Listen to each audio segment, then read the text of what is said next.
Hello दोस्तों। बिहार जो आपकी टीचर वैकेंसी है उसके लिए साइंस के अपन जो इम्पोर्टेंट एमसीक्यूज हैं जो कि बीपीएससी ने प्रीवियस ईयर एग्जाम्स में पूछे हैं वो इस क्लास के माध्यम से कवर करूंगा। ज़्यादा टाइम आपका ख़राब नहीं करूंगा। क्वेश्चंस की मैं शुरुआत करता हूं क्योंकि आपको पता है 24 से 27 अगस्त को आपका एग्जाम होना है। तो अपन स्टार्ट करते हैं डायरेक्टली क्लास को, उसके बाद में अपन बातें आपसे करने वाले हैं। देखिएगा, आइंस्टीन को नोबेल प्राइज किस कार्य पर मिला है? भाई आइंस्टीन को जो है नोबेल पुरस्कार मिला था दोस्तों, ये किसके लिए मिला था?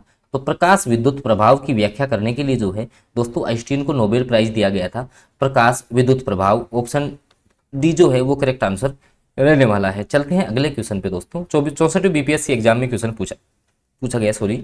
अगला क्वेश्चन, विद्युत उत्पन्न करने के लिए कौन सी धातु का उपयोग किया जाता है? कंफ्यूजिंग क्वेश्चन है दोस्तों ये, क्योंकि अब आप सोचोगे यार विद्युत तो लोहे में बहती है, एल्यूमिनियम में बहती है, तांबे में भी है, यूरेनियम में भी।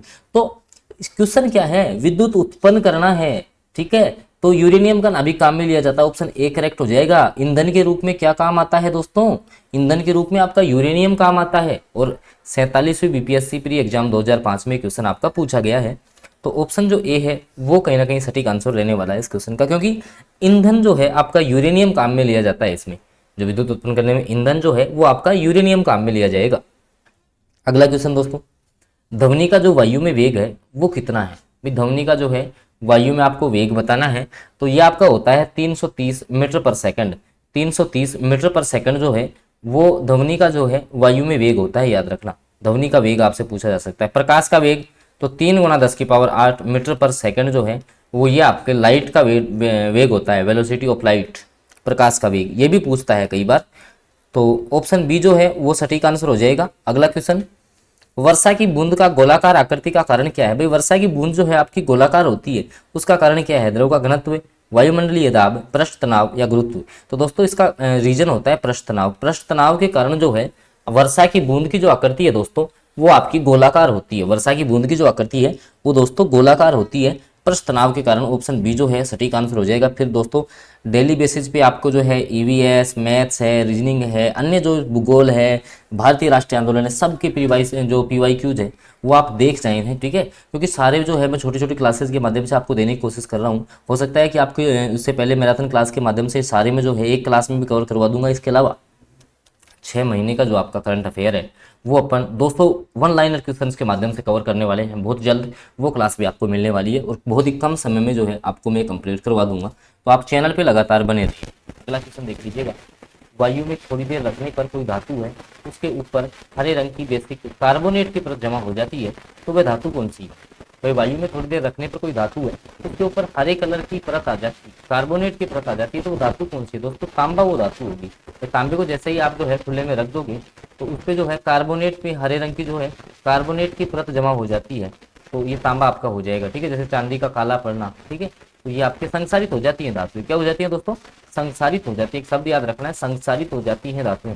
और जब भी लोहे पे जंग लगती है दोस्तों, लोहे पे जब भी आपकी जंग लगेगी तो जंग का फॉर्मूला पूछ ले तो आपका Fe2O3 होता है। Fe2O3 जंग का फॉर्मूला होता है और जंग लगने से हमेशा वस्तु का वेट जो है वो बढ़ जाएगा। अगला क्वेश्चन, किस खनिज से रेडियम प्राप्त किया जाता है? इंपॉर्टेंट क्वेश्चन है, बहुत इंपॉर्टेंट क्वेश्चन। रेलवे तो कई बार इसको पूछता है, बीपीएससी ने भी पूछा है, ठीक है। रेलवे एसएससी का बहुत फेवरेट क्वेश्चन है कि रेडियम जो आपका है वो किससे प्राप्त किया जाता है। ऑप्शंस आपके सामने हैं, चूना पत्थर, रूटाइल, हेमेटाइट या पिंच ब्लेड। तो दोस्तों ये पिंच ब्लेड से प्राप्त होता है। पिंच ब्लेड इसका एस्क है, तो पिंच ब्लेड से जो है दोस्तों आपका रेडियम प्राप्त होता है। पिंच ब्लेड से आपका रेडियम प्राप्त होता है, याद रखना है आपको। अगला क्वेश्चन दोस्तों, अगला जो क्वेश्चन है आपके सामने कि पुलिस के द्वारा नशे में गाड़ी चलाने वाले की सांस की जांच के लिए फिल्टर पेपर पर क्या होता है? आपको पता है कि जैसे आपकी गाड़ियों की जांच होती है तो उसमें जो है कि पुलिस द्वारा जैसे मान लो आप नशे में गाड़ी चला रहे हो तो आपके सांस के माध्यम से वो जांच करते हैं, तो उसमें एक फिल्टर पेपर आपका लगा होता है दोस्तों। तो वो जो फिल्टर पेपर है उसमें क्या होता है? तो पोटेशियम डाइक्रोमेट और सल्फ्यूरिक अम्ल, पोटेशियम डाइक्रोमेट और सल्फ्यूरिक अम्ल जो है वो इसमें होता है। तो जिसके कारण से जो है आपके भाई किसने जैसे मान लो नशा कर रखा है, अल्कोहल का सेवन कर रखा है, उसकी जांच जो है इसके माध्यम से हो जाती है। अगले क्वेश्चन की बात कर लेते हैं दोस्तों। अगला जो क्वेश्चन आपके सामने निकल के आ रहा है कि प्राकृतिक जो रबड़ है वो किसका बहुलक होता है? प्राकृतिक जो रबड़ है दोस्तों वो किसका बहुलक है, आपको ये बताना है। ऑप्शन है isoprene, styrene, vinyl acetate, propene या उपयुक्त में से कोई नहीं, या आपके जो है एक से अधिक ऑप्शन सही है। तो दोस्तों मैं आपको बता देता हूँ कि प्राकृतिक जो रबड़ है दोस्तों आइसोप्रीन का बहुलक होता है। प्राकृतिक जो रबड़ है दोस्तों ये आपके आइसोप्रीन का बहुलक होता है, याद रखना है दोस्तों, बहुत इंपॉर्टेंट क्वेश्चन है आपके लिए।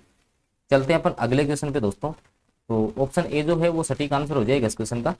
अगले क्वेश्चन की बात करते हैं आपसे। अगला क्वेश्चन है, लौंग पौधे के निम्नलिखित में से किस भाग से प्राप्त होती है। भाई लौंग जो है वो पौधे के कौन से भाग से प्राप्त होती है, ये आपको बताना है। लौंग जो है वो आपके पौधे के जो है कौन से भाग से प्राप्त होती है, ये आपको बताना है। ऑप्शंस आपके सामने, शुष्क पत्तियां, बीज से, या पुष्प की कली से, या पुष्प के तने से। 2 बार बीपीएससी ने पूछा है क्वेश्चन, और लौंग वाला क्वेश्चन तो इंपॉर्टेंट है दोस्तों। लौंग जो है वो आपकी ध्यान रखना फूल से प्राप्त होती है। पुष्प पुष्प कली से जो है लौंग आपकी प्राप्त होती है। ऑप्शन डी जो है वो सटीक आंसर रहेगा इस क्वेश्चन का। तो याद रखना है, लौंग जो है पुष्प से प्राप्त होती है। और डेली बेसिस पे फिर मैं बोल रहा हूँ, पीवाईक्यू जो है हर सब्जेक्ट के आप देख जाना, बहुत जो है फायदा आपको होने वाला है यहाँ से। ठीक है, चलते हैं अगले क्वेश्चन पे। देखिए, डीएनए की खोज किसने की है, इंपॉर्टेंट क्वेश्चन। डीएनए की जो खोज है वो किसने की, और इसका जो है मतलब कि द्वि हेलिक्स मॉडल दिया था। इस प्रकार की डीएनए की संरचना होती है, मैं आपको समझा देता हूँ थोड़ा सा। इस प्रकार की जो है आपकी डीएनए की शेप होती है, और वाटसन और क्रिक ने इसकी खोज की थी। वाटसन और क्रिक के द्वारा, वाटसन और क्रिक दो नाम याद रखने। 1844 में डीएनए की खोज की गई थी। इसमें 4 नाइट्रोजनी क्षारक पाए जाते हैं, एडेनिन, गवानिन, एडेनिन, थाइमिन, गवानिन और साइटोसिन। एडेनिन, थाइमिन, गवानिन और साइटोसिन 4 जो हैं दोस्तों, इसमें आपके नाइट्रोजनी क्षारक पाए जाते हैं, ये भी आपको पता होना चाहिए। अगला क्वेश्चन, टाइफाइड और कोलेरा विशिष्ट उदाहरण है। किसके उदाहरण आपके, टाइफाइड और कोलेरा। तो दोस्तों ये जो है आपके जलजन्य रोग होते हैं, मतलब कि जल के द्वारा जो है फैलते हैं ये रोग।